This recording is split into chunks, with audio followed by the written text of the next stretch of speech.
singkil dage mendeko tanah suku budaya dage tondeng terjaga.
Kelompoknya tadi kemarin kelompoknya apa materi kalian?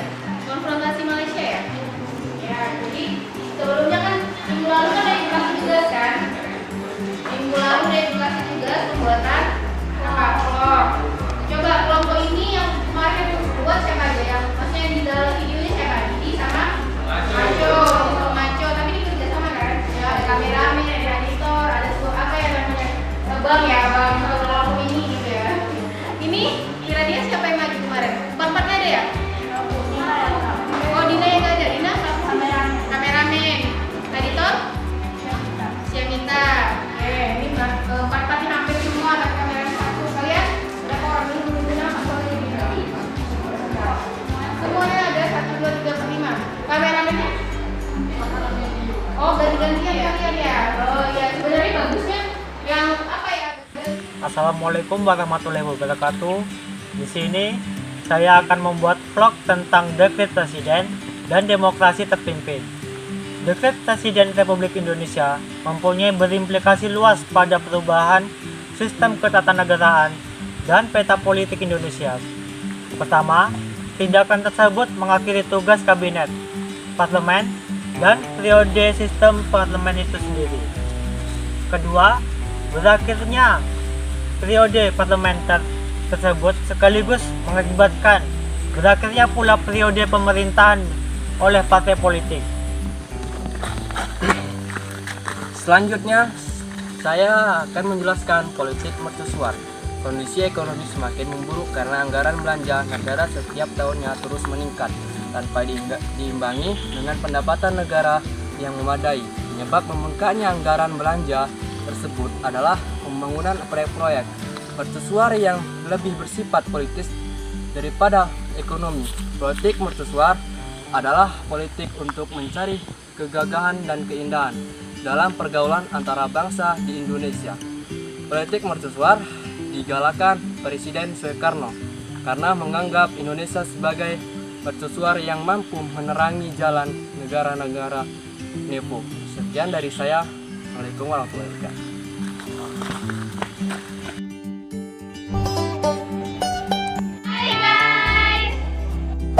Yang ini Risna, ini Binta, ini Siska, ini Suci, dan yang ini Sekar.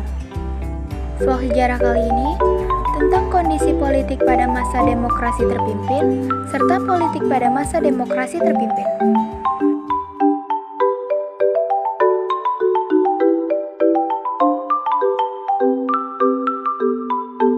Bagaimana sih politik pada masa demokrasi terpimpin? Sistem pemerintahan demokrasi terpimpin adalah sebuah sistem pemerintahan di mana segala kebijakan atau keputusan yang diambil dan dijalankan berpusat kepada satu orang, yaitu pimpinan pemerintah. Bagaimana sih kehidupan politik pada masa demokrasi terpimpin? Kehidupan politik pada masa demokrasi terpimpin dilatar belakangi pula oleh belum pernah tercapainya kestabilan secara nasional di masa sebelumnya atau disebut dengan demokrasi parlementer. Saat itu, persaingan partai-partai politik yang menyebabkan pergantian kabinet terus terjadi sehingga tidak mampu bekerja secara efisien.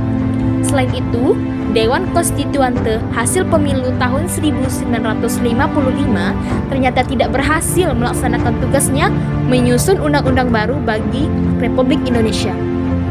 Oleh karena itu, muncul gagasan untuk melaksanakan model pemerintah demokrasi terpimpin dan kembali pada Undang-Undang 1945. Pada tanggal 5 Juli 1959, Presiden Soekarno menetapkan Undang-Undang Dasar 1945 berlaku lagi.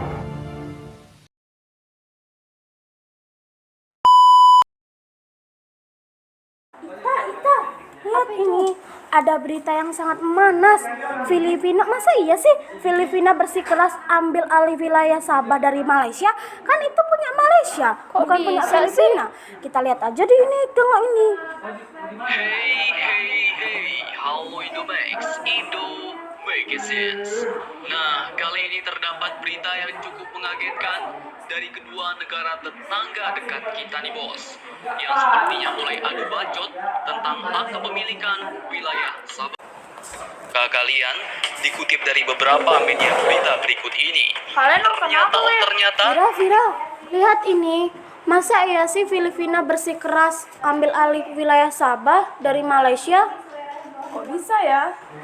Gini loh konfrontasi adalah peristiwa perang yang disebabkan persengketaan wilayah dan penolakan penggabungan Sabah, Brunei, dan Sarawak yang terjadi antara Federasi Malaysia dan Indonesia pada tahun 1962 sampai dengan 1966. Kalau yang Indonesia keluar dari organisasi PBB itu ada hubungannya nggak sih dengan konfrontasi Malaysia? Ada, karena Presiden Soekarno nggak setuju waktu itu kalau Malaysia itu bergabung dengan PBB. Oh gitu. Karena Presiden Soekarno menganggap kalau Malaysia itu boneka bentukan Inggris yang bisa mengganggu perdamaian Indonesia. Aku nemu ini di TikTok. FYP, cantik banget Gelora Bung Karno-nya kan. Iya, cantik banget. Ini mewah banget ya. Besar banget lagi Gelora Bung Karno-nya. Tengok ini ya. Megah. Besar banget kan. Kenapa dulu ya dibangun Gelora Bung Karno bisa sampai sebesar ini ya? Iya ya. Oh, kalau itu.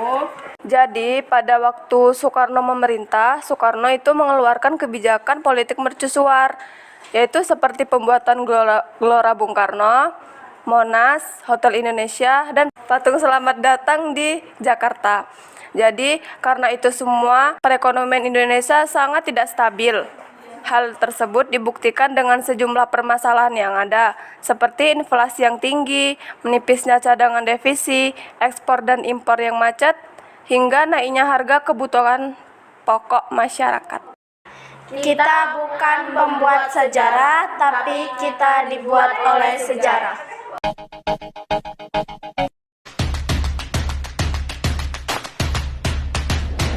Pengenalan di awal tidak ada namanya kelompoknya kan? Nama kelompoknya, baru anggota kelompoknya siapa? Nanti kalau di YouTube ditengok adik-adik kelas kalian. Kalau di YouTube saya ada di depan. Tidak apa-apa, itu lomba vlog. Ini kan kalian untuk apa namanya ya? Untuk kenang-kenangan di sekolah kita. Suaranya.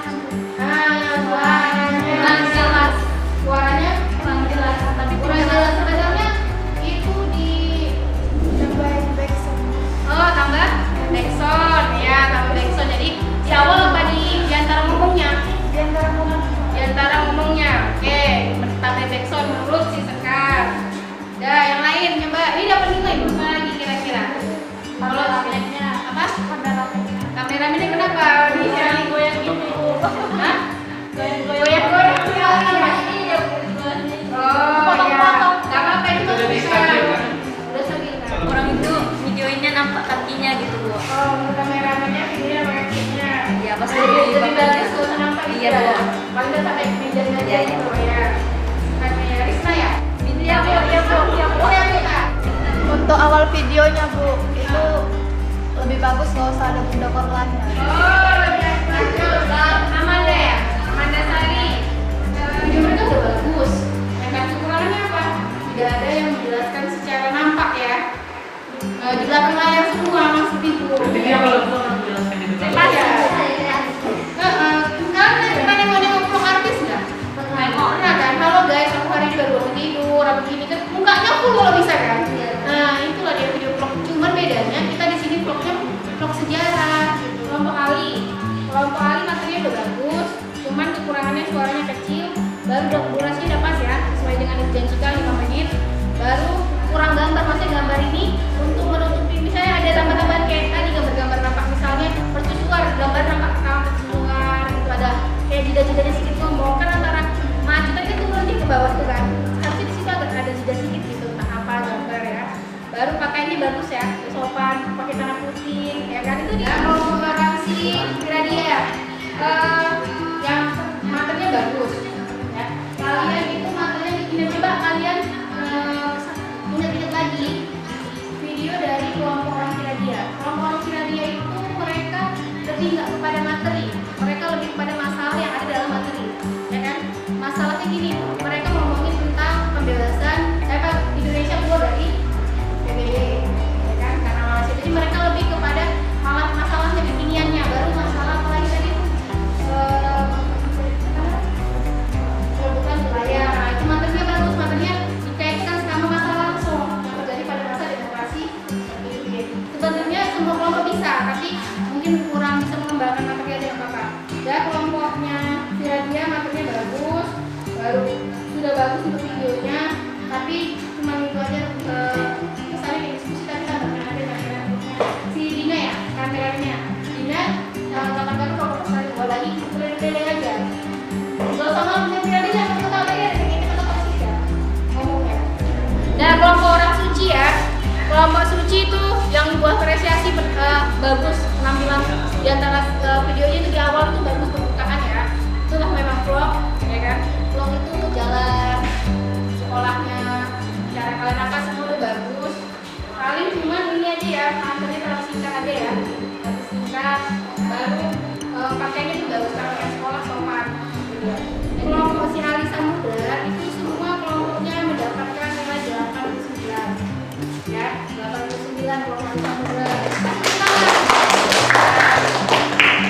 Jadi kelompoknya orangnya suci apa ya, kelompok Firadia ya, orang kelompok Firadia itu dapat nilai 75. Kelompok orang Firadia itu dapat nilai 90 ya. Jadi kelompok orang Firadia itu dapat nilai 90 ya. Ya, kelompok orang suci sebenarnya kelompok suci ini bisa dapat kayak suci ya, suci masakan. Sebenarnya awalnya mau kasih 95. Kenapa? Karena materinya terlalu singkat ya. Jadi kalian nilainya sama kayak kelompok 89 ya. Ya, jadi